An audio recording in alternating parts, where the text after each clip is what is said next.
kind of went through a lot of trauma Yeah. with that stuff. But yeah, when I joined VShojo, like initially I wasn't even planning to be like VTubing again for a while. I remember. Yeah, I kind of just wanted to like chill, right?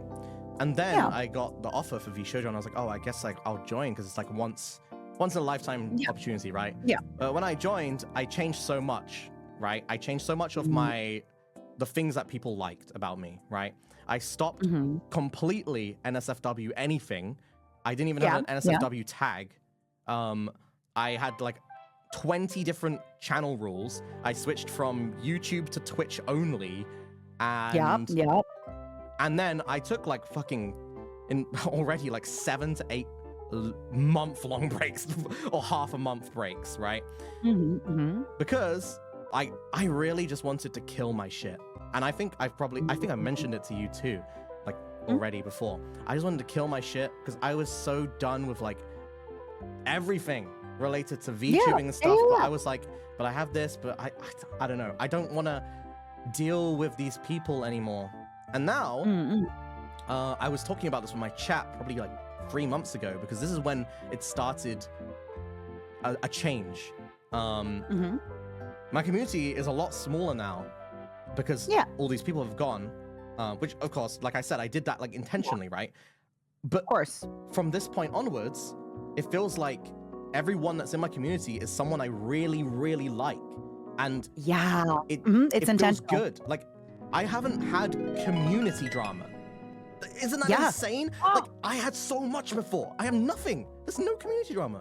And okay, can we talk about the community drama? Sometimes the community, and like, again, we love you guys and you're amazing. And we know that sometimes there's infighting and stuff like that. But sometimes in our past, there would be community drama that like we didn't start. We didn't know about. And then people are like, well, you need to do something about this. And I'm like, what do you mean? I'm on vacation. I'm tired. What do you guys are fighting? What do you want me to do? Yeah. What?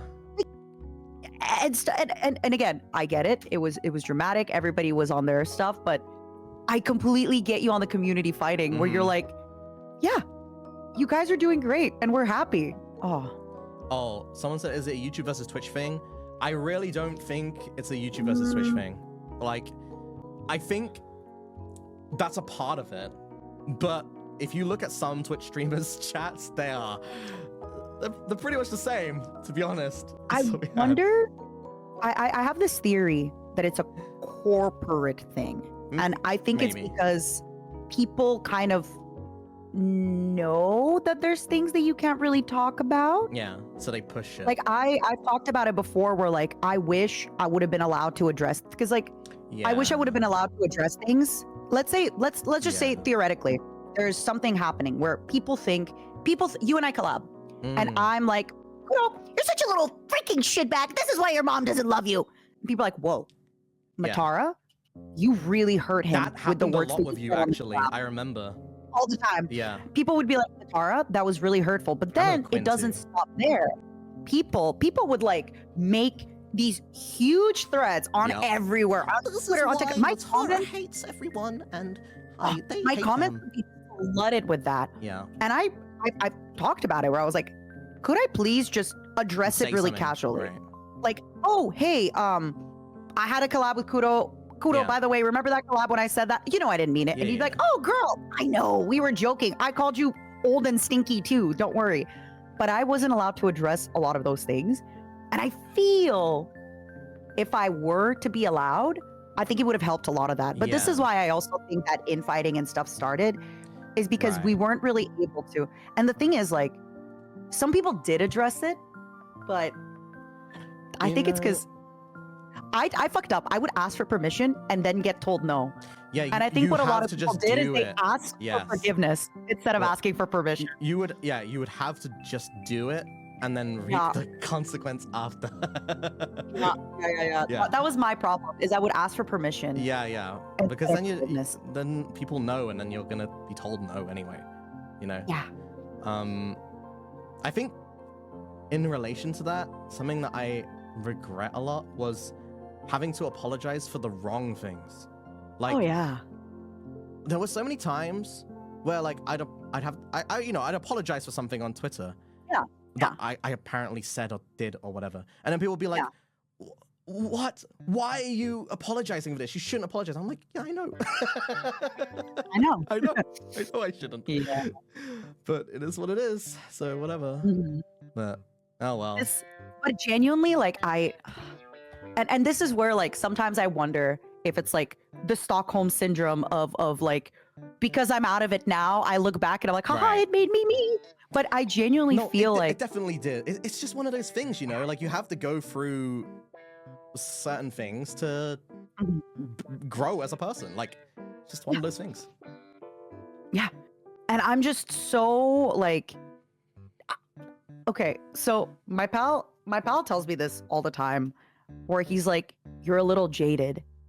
And I'm like, yeah, I think I'm a little jaded.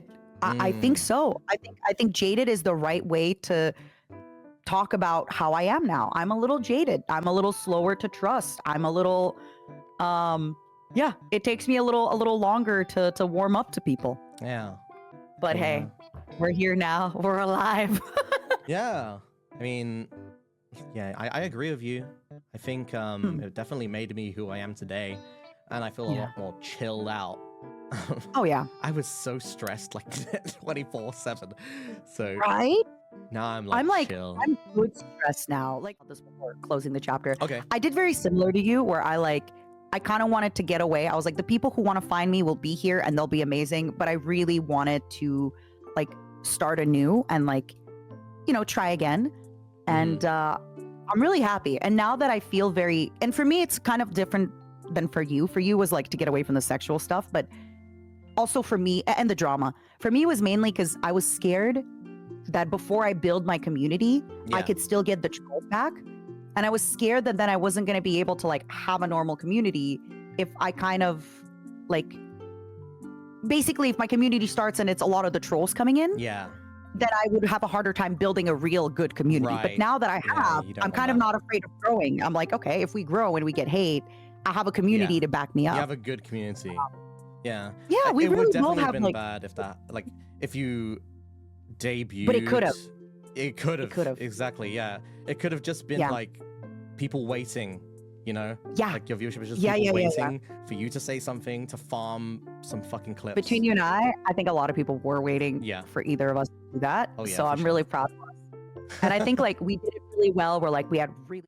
One thing, actually, I guess is a good time to talk about since you kind of mentioned it. Yeah, 1 year? Oh no, I meant about like you said, because I was trying to get away from like the NSFW stuff.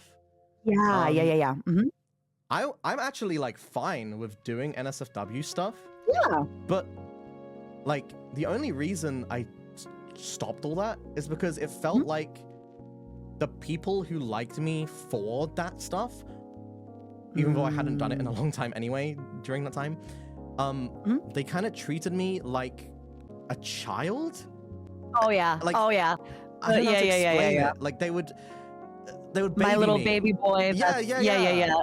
And I wasn't really into that, you know? I was like, okay, if it's one thing if I'm doing the NSFW shit, whatever, but like there's a what's it called? There's a division, you know, between that and me, who is just normal on stream, right? And I felt like people couldn't distinguish between the two and just saw me as whatever they saw me as, instead of who I am, you know? That's what I and it's tough too, because it's like, you know, to kind of like get in, you know, not to like be too psychological about it, but like if you are doing not safe for work stuff, right? It's the same thing. I have a few pals that do like OnlyFans and Fansly and stuff like that. And I was just seeing on Twitter today, one girl was like, hey, if you slide into my DMs and talk like sexual to me, it's weird for me because like now it's a part of my work. So you're basically asking me to do this for free. So I feel like when it comes to NSFW and stuff, like it's also a part of your brain. Like you kind of have to like, I don't know. I don't know if I'd be able to do it, but I do see how some people do it. And it's almost like, I don't know how some people are able to like compartmentalize that part of their brain. Like mental strength. It really does. For sure. Yeah. it's hard to set boundaries because they don't follow listen. Yeah, that is very frequent. Yeah.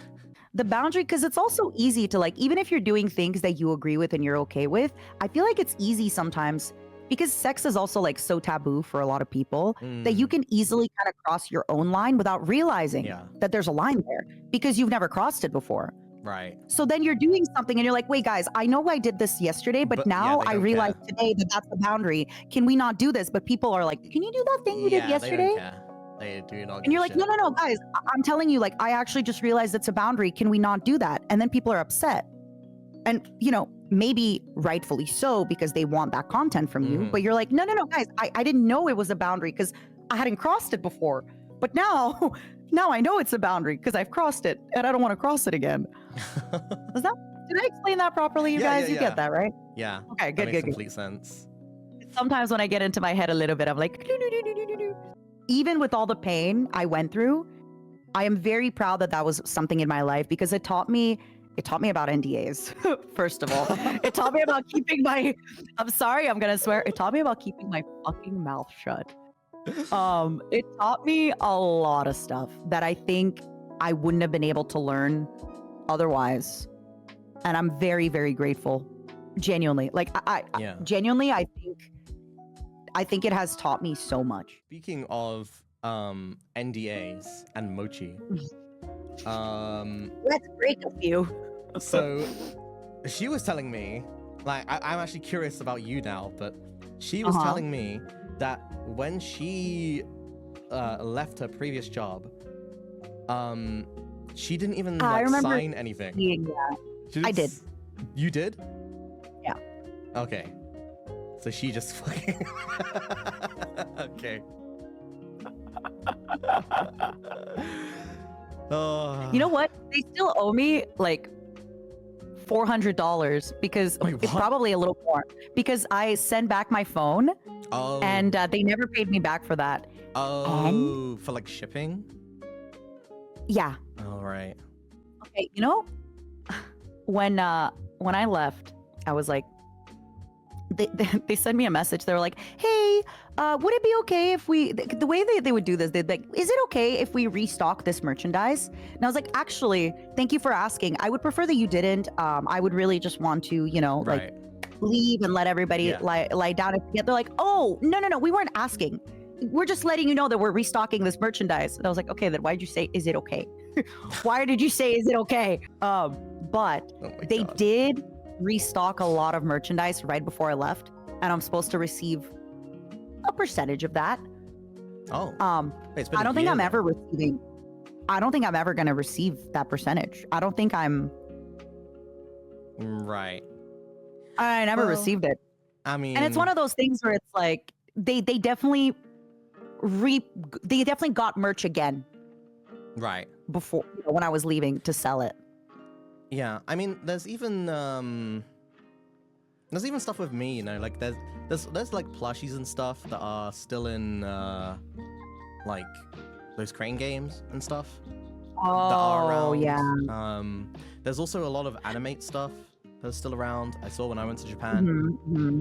But it is what it is. Oh my god, when I was in animate, I was like, oh, there's me and there's Patty. I was like, oh. Yeah, at this point, I don't even give a shit. Like, I'm like, whatever. Although, I think the way some of this stuff works with a lot of places is the way they do it is like, they pay you out, like, because Animate will order a certain amount of right, and they want to sell the stock, right? But you technically should get paid as they order the product. Right. Technically, that's how it should be.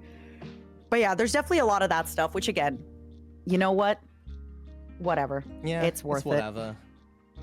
You know, one thing I had asked? I had asked if I could pay to get myself re-rigged. Oh. And it wasn't something I was allowed. But I was like, please, can I pay to get a re-rigging? Please, I beg you. It was very iconic.